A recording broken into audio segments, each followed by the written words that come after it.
Hi there, this is Miss Vance, and this is the first part of notes for Unit 5, which is in Chapter 5 of your textbook. So we're going to be talking about the cell membrane and how things move into and out of cells, and also about the types of reactions that cells have and enzymes, things like that. So there's quite a bit of vocabulary here. You may or may not have noticed, since you started learning about biology, that there are a lot of vocabulary words, some of which you've heard of before and others which are brand new to you. It's often been said that you learn as many new words in a year of biology as you use in a year of a foreign language, and that's probably true. So make sure that you're paying attention to vocabulary and writing down these words, looking up definitions and things like that, so that you can become familiar with them. All right, so the first thing we're going to talk about is the plasma membrane. The plasma membrane is important to cells because this is the boundary of a cell. And the thing that makes it really important, or the thing that's most important about it, is that it helps control what enters and leaves the cell. The membrane, the cell membrane or plasma membrane, is what we call selectively permeable. That means it allows some things to pass through, but not others. We talked in the previous units about phospholipids and the fact that the membrane is a phospholipid bilayer, but it's not just that. There's other stuff there inside the membrane. It's what we call a fluid mosaic model, and you probably are familiar with what a mosaic is. It's a picture made of a lot of tiny little pieces put together, and that's kind of what we have in the cell membrane. We have a bunch of different things there, mostly phospholipids, but there are embedded proteins, there are cholesterol molecules that help keep the cell membrane flexible, things like that. And so it's really important that we understand how it works and how it's constructed.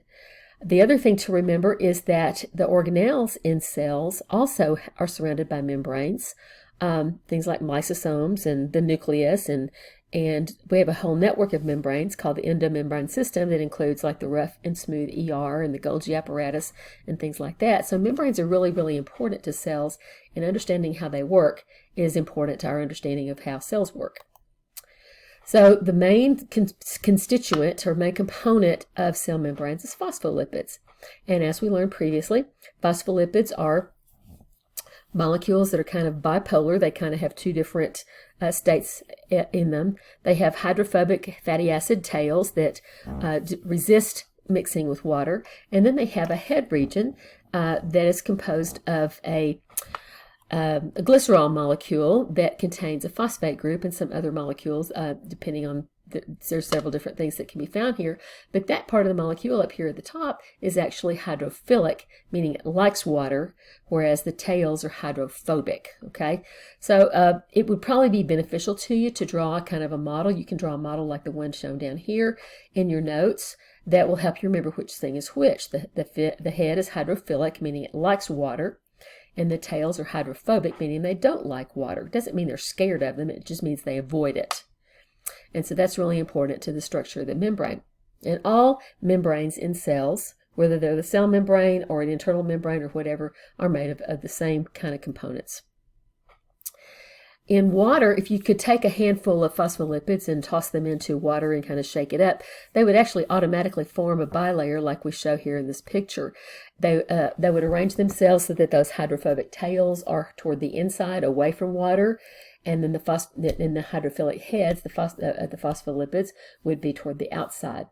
And so drawing a piece of membrane in your notes would probably be a nice thing to do. There's also a little worksheet that I'll provide for you that gives you a model that you can color and cut and paste into your notes. It's beneficial for you to understand all the structure of the membrane. And so having a little piece of it, kind of like you see here in the picture, doesn't have to be really fancy or anything like that, but layer the part that is hydrophilic and is hydrophobic so that you know which parts like water, the hydrophilic heads, and which parts don't like water, and that's the hydrophobic tails. This is really pretty good because it allows us to have compartments that separate watery areas from each other, and they can contain different conditions for different kinds of chemical reactions inside and outside the cell. So here's a diagram. This is from your book that shows you some of the complexity of the different things that you find in and within cell membranes. So you see that up here we can have small molecules like oxygen and carbon dioxide that can actually diffuse right through the cell membrane. You can see here this every now and then you see some of these little things like this. These are cholesterol molecules. Cholesterol helps keep the membrane fluid. It keeps it from getting too stiff when it's cold, and keeps it from getting too loose when it's warm, and so it kind of helps maintain the flexibility of the membrane in all different kinds of conditions. We have some various kinds of molecules that are located. These gray things that are shown here are all different kinds of proteins we'll talk about in a minute. You've also got within the cell, you have the microfilaments of the cytoskeleton, and on the outside you have various fibers of something called the extracellular matrix. Now we see this in animal cells particularly because they have to have a way of communicating and holding together. This is a little bit different than what you see in plant cells. Plant cells have those rigid cell walls that hold them together a little bit differently. So all of these different things that are here, you have sometimes some of these proteins could be enzymes that catalyze or break or cause various kinds of chemical reactions to occur more evenly within the cell, and we'll talk a little bit more about enzymes later on. Some of the proteins that you see right here are junction proteins. They're proteins that help hold sheets of cells of the same kind together in a tissue. There are others that have these carbohydrate chains attached to them. Those are called glycoproteins. You know, anytime you see that prefix glyco, that refers to glucose or sugar of some, and they will hold each other together. They kind of act like identification tags on a surface. You have others that are proteins that are used for active or passive transport. Active transport requires energy. We'll talk about that a little bit later.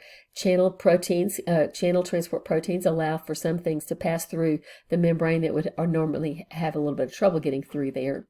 Then some proteins are receptor proteins. A receptor protein has a position there where some molecule, like a hormone or some other signaling molecule, can attach and cause some reaction within the cell. And then there are others that are used for attachment to the cytoskeleton and to other structures like that.